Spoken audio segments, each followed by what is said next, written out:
Hello everyone, I hope आप सभी लोग बहुत अच्छे होंगे और उतने ही अच्छे तरीकों से आप सभी लोगों का पढ़ाई चल रहा होगा। तो इस वीडियो में हम लोग देखने वाले हैं जो आपके गणित के अध्याय 14 का मोस्ट इंपॉर्टेंट क्वेश्चंस है उसमें का पार्ट 2 को देखने वाले हैं। तो पार्ट 1 ऑलरेडी अपलोड हो चुका है, अगर नहीं देखे तो उसको भी इस वीडियो के बाद देख ही लेना, जिससे आपका इस अध्याय से जो 4 नंबर है वो फिक्स हो पाए। तो चलो देख लेते हैं। हमने चार क्वेश्चन देख चुके हैं पिछले पार्ट में, इसलिए इसमें से क्वेश्चन नंबर 5 से स्टार्ट करेंगे। तो देखो इसमें क्या है क्वेश्चन आपका कि सिद्ध कीजिए कि 2n प्लस 3 की घात 2 माइनस 2n माइनस 3 का एक वर्ग जो है, मतलब सॉरी का एक गुणनखंड, इसको हल करेंगे तो उसका जो गुणनखंड है वो कितना है, 8 है वो रहे, और जहां n एक प्राकृत संख्या करके बता दिया, हमें वो सिद्ध करना है। तो चलो बहुत आसान है। देखो इसमें क्या करना पड़ेगा, हल आपको देखो दिया क्या है, आपको दिया है ये 2n प्लस 3 ऐसा दिया हुआ माइनस 2n माइनस 3 पूरे का वर्ग है, ऐसा दिया हुआ है।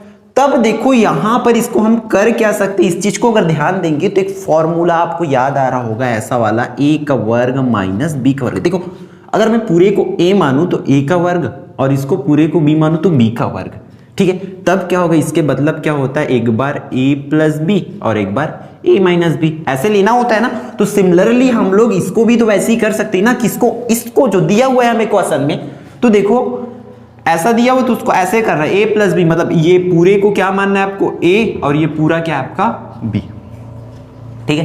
तो a प्लस बी करना है तो ऐसे करूंगा 2n प्लस 3 प्लस, देखो a हो गया, प्लस b करना है तो b की जगह पे आपका 2n माइनस 3 और इस तरीके से ये हो जाएगा। क्लियर है। फिर नेक्स्ट आपका इस तरीके से होगा 2n प्लस 3 माइनस, ठीक है। अब देखो यहां पर ये माइनस करेंगे तो हमारा जो साइन है वो चेंज हो जाएगा इस तरीके से, 2n प्लस 3 हो जाएगा b का, क्योंकि अब बाहर में माइनस होता है तो अंदर का साइन बदलता है, इसलिए ऐसा होगा, ठीक।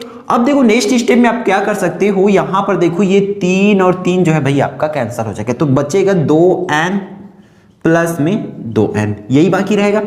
यहां पर अगर हल करेंगे तो देखो 2n कैंसिल, तो यहां पर सिर्फ क्या बाकी रहेगा आपका 3 प्लस 3 रहेगा। नेक्स्ट स्टेप पर देखो आपका 2n और 2n टोटल कितना होगा भाई आपका 4n होगा, और यहां पर 3 और 3 6, तो अब दोनों का गुणा करेंगे तो 6 चौक 24 n, इतना ही होगा भाई। हमें और सिद्ध तो 24 n नहीं करना है, हमें तो ये सिद्ध करना है कि 8 का गुणा जाए करके। तो देखो इसको हम लोग ऐसा लिख सकते हैं क्या, 8 गुणित 3n, क्योंकि 8 एकम 8, 8 दूनी 16, 8 24 n होता है। तो इस तरीके से आप लोग इसको लिख सकते हैं, और क्या लिखेंगे, सिद्ध हुआ, ठीक है। स्पष्ट है कि इसको लिखोगे इस तरीके से, यह सिद्ध हुआ कि इतना का एक गुणनखंड 8 है। क्लियर है, इस तरीके से आप लोग इसको कर सकते हो। अब देखो नेक्स्ट क्वेश्चन की ओर चलते हैं। इसमें क्या बोल रहा है कि सिद्ध कीजिए कि 4m प्लस 9 एक विषम पूर्णांक है करके आपको सिद्ध करना है, ठीक है। तब देखो इसको हम लोग कुछ इस तरीके से कर सकते हैं, क्या हमें लिख सकते हैं, माना कि क्या विषम पूर्णांक, ठीक है, विषम पूर्णांक p के इक्वल में जितना दिया है उसको हम लोग p के इक्वल टू में मान लेते हैं, या कुछ भी के मान सकते हो इस तरीके से, ठीक है। हमने विषम पूर्णांक उसको मान लिया। तब देखो सिद्ध करना है तो p बराबर, इसको कैसे लिख सकते हैं हम लोग, 4m प्लस 8 प्लस 1 लिख सकते हैं, क्या ऐसा, क्योंकि 8 और 1 9 होता है, ठीक है। तो आप लोग इसको याद रखेंगे। अब देखो दोनों में से मैं किसको बाहर निकाल सकता हूं, 2 को बाहर निकाल दूं ऐसा, तो ये क्या बनेगा, 2m प्लस 4 हो जाएगा। ऐसे 2 दूनी 4, m है तो m प्लस 2 चौक 8 होता है ना, तो इस तरीके से निकाल देंगे, और वो प्लस 1 बाकी है तो प्लस 1 उसको। अब देखो नेक्स्ट स्टेप में आपको क्या करना है, 2m प्लस 4 है ना, इसके जगह में आप कोई सभी एक कुछ मान लो पूर्णांक, लाइक मैं क्या कर लेता हूं k, ठीक है, जहां k क्या है, पूर्णांक है, तो ये आप लोग को क्या कर सकते हैं, यहां पर रख सकते हैं, जहां k क्या है, पूर्णांक है। तो p बराबर आपका 2, पूरे की जगह में क्या लिख सकते हैं, k प्लस 1। अब देखो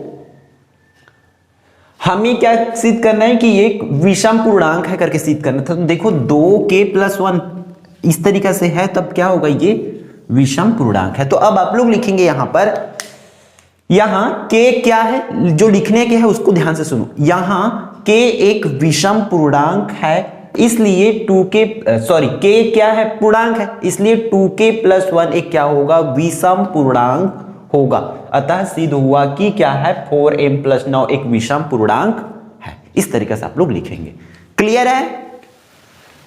अब हम उन प्रश्नों को देखने वाले जो पहले देखे थे ना, उससे थोड़ा सा हार्ड है। अब इसको आपको और भी ध्यान से देखना पड़ेगा। तो लास्ट 2 क्वेश्चन देखने वाले आप लोग बहुत ध्यान से देखेंगे इसको। क्वेश्चन नंबर 7 और 8, इसमें देखो क्या बोल रहा है कि सिद्ध कीजिए कि n बहुभुज, जहां आपको एक कंडीशन दे रखा है भाई कि n जो है 3 के बराबर होगा या 3 से बड़ा होगा करके, और जिसकी सभी भुजाएं बराबर है कि अंतःकोणों का योग। हमें यह सिद्ध करना है कि जितने भी n बहुभुज होते हैं उनके अगर कोणों को योग करते हैं हम लोग, अंतःकोणों का योग, तो वो इस पर सेटिस्फाई होता है। अगर 3 वाला है तो अगर 3 3 यहां पर रखेंगे तो 6 हो जाएगा। इस चीज को आपको सिद्ध करना है। तो चलो देख लेते हैं। उतनी भी आसान, मतलब उतनी भी आपके लिए क्या हार्ड नहीं होने वाला है। वैसे भी आपको पता है जिस चीज पे लग जाए दिल वो आसान ही होती है ना। तो चलो देखते हैं। इसमें आपको क्या है, इसमें हल करके लिखना पड़ेगा। और देखो हमें अगर ये कंडीशन फॉलो करना है, किसके लिए, n जो है बड़ा होगा या बराबर होगा 3 से, ठीक है, के लिए बहुभुज, क्या क्या बहुभुज हो सकता है, मतलब 3 के बराबर हो और 3 से ज्यादा होनी चाहिए। तब आप लोग ले सकते हैं बहुभुज क्रमशः क्या हो सकता है इसमें। अब तो एक तो ले सकते हैं त्रिभुज जिसमें 3 भुजा हो, त्रिभुज हो सकता है। और लाइक आपका क्या हो सकता है, दूसरा चतुर्भुज हो सकता है। और क्या हो सकता है, पंचभुज हो सकता है। ठीक है, हम इतना ही ले, अब जितना चाहो उतना ले सकते हो, लेकिन हम इससे वो होना चाहिए तो पंचभुज तक ले रहा है, आदि है। ठीक है, इसके लिए बहुभुज, त्रिभुज, चतुर्भुज, पंचभुज ले लिया। अब देखो तीनों का अंतःकोण को हम लोग समझ लेते हैं। जैसे कि सबसे पहले हम किसको लेते हैं, त्रिभुज को लेते हैं। त्रिभुज के अंतःकोणों का योग, ठीक है, अंतःकोणों का योग यहां पर देखो कितना होता है भाई, ये आप सबको पता है 180 अंश होता है। ठीक है, 180 अंश हुआ। अब त्रिभुज का तो पता चल गया, अब चतुर्भुज का देख लेते हैं। सिमिलरली चतुर्भुज का क्या करना है आपको, चतुर्भुज का अंतःकोणों का योग ये कितना होता है भाई, तो देखो इसके लिए आपको ये करना पड़ेगा 2 × 180।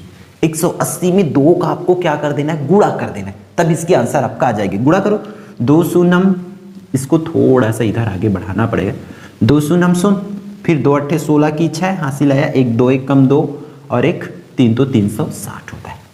क्लियर, ये होता है। अगर हमें किसका निकालना है, पंचभुज का निकालना है, तब देखो कैसे कर सकते हैं। पंचभुज का आपको पूरा कंप्लीट लिख लेना है, का योग कितना होगा। इसमें देखो, इसमें क्या करना पड़ेगा, 3 का गुणा करना पड़ेगा। ठीक है, 3 का आपको क्या करना पड़ेगा, गुणा करना पड़ेगा 180 में। तो कर दो 3 शून्यम शून्य। ठीक है, 3 8 कितना होता है, 8 का 8 अंश 24, 24 की 4 कैरी रहेगा 2, फिर 3 का पढ़ा आपको कितने बार पढ़ना है, एक बार, 3 1 कम 3 और 3 और 2 5, तो ये होगा 540। इस तरीका से। अब देखो आपको यहां से सीखना क्या है, उस चीजों को देखो।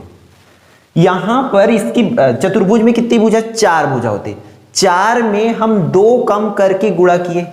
ठीक है, पंचभुज में कितनी भुजा होती है, 5 भुजा होती है, तो 5 होती, तो 5 में हमने 2 कम कर दिया और उसमें 3 का गुणा कर दिया। अगर षष्ठभुज का मुझे निकालना होता तो ध्यान देना, उसमें 4 × 180 करूंगा तो मेरा षष्ठभुज का मान आ जाएगा। तो षष्ठभुज में 6 भुजा होती है। ठीक है, 6 में अपन 2 कम कर देंगे और फिर उसके साथ गुणा करेंगे, तो देखो 4 का। तो इस तरीका से इसी को हमें इससे समझ करके फॉर्मूला बनाना पड़ेगा। ठीक है, कैसे फॉर्मूला बनेगा, तब देखो यहां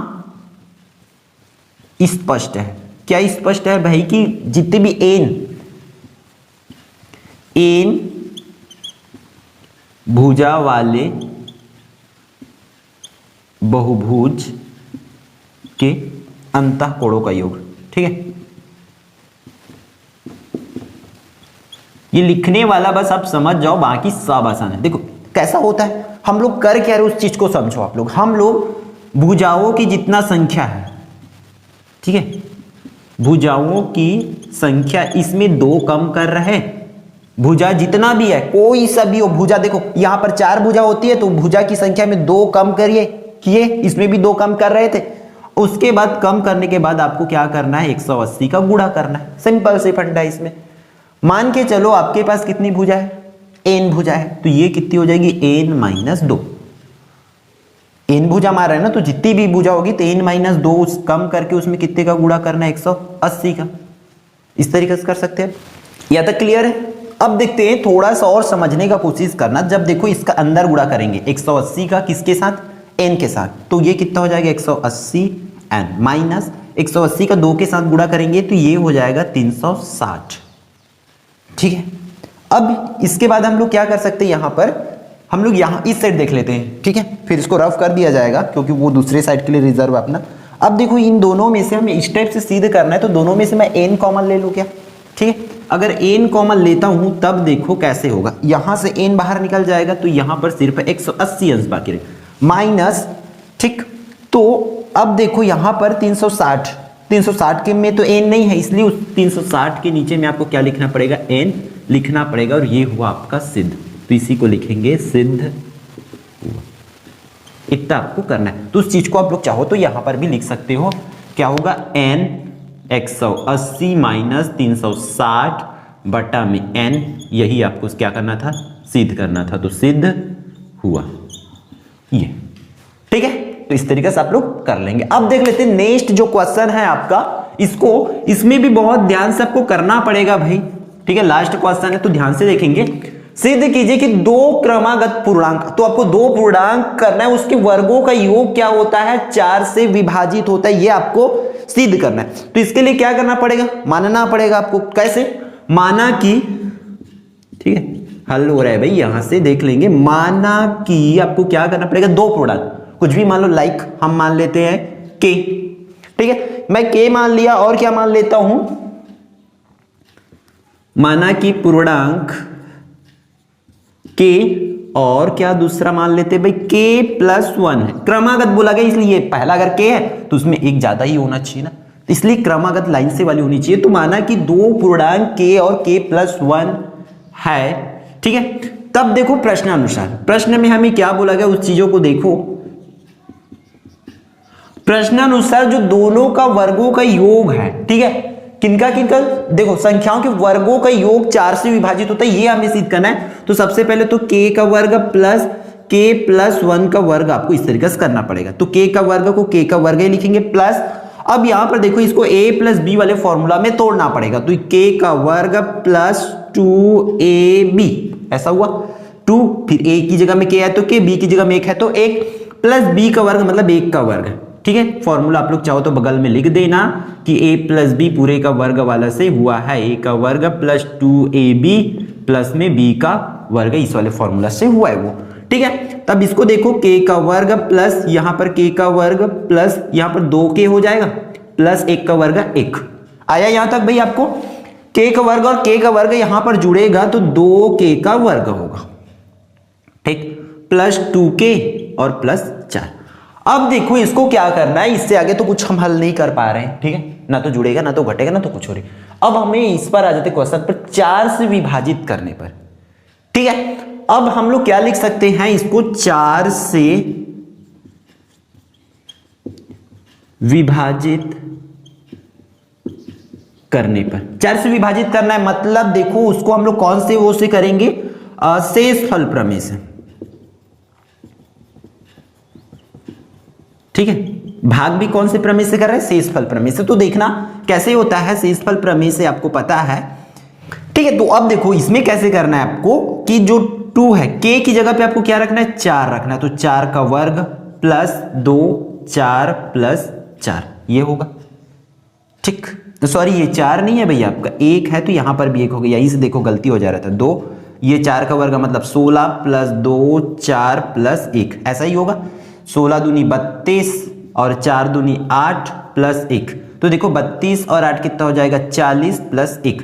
अब देखो मान के चलो मैं इसको 4 से भाग करता हूं, किसको, इसको, तो ये कैसे होगा, 41 है, टोटल 41 हो रहा है ना ये, यहीं से देखो 32 8 40, 40 और 1 41। अब इसको देखो, मैं 4 से जब भाग करूंगा तो 4 दहम 40, तो एक क्या बाकी रह जाएगा इसमें, एक शेषफल बाकी रह जाएगा ना ऐसा। अतः सिद्ध हुआ कि शेषफल एक ही प्राप्त होगा, ऐसे आपको लिखना है। ठीक है, तो इस वीडियो में बस इतना ही। नेक्स्ट वीडियो में और आपको कौन सी टॉपिक चाहिए, कौन सा समझ नहीं आया क्वेश्चंस, वो आप लोग कमेंट करके बताएंगे ताकि हम उस चीज को नेक्स्ट वीडियो में इंक्लूड कर पाए। ठीक है, तो मिलते हैं आने वाले इंपॉर्टेंट वीडियो में।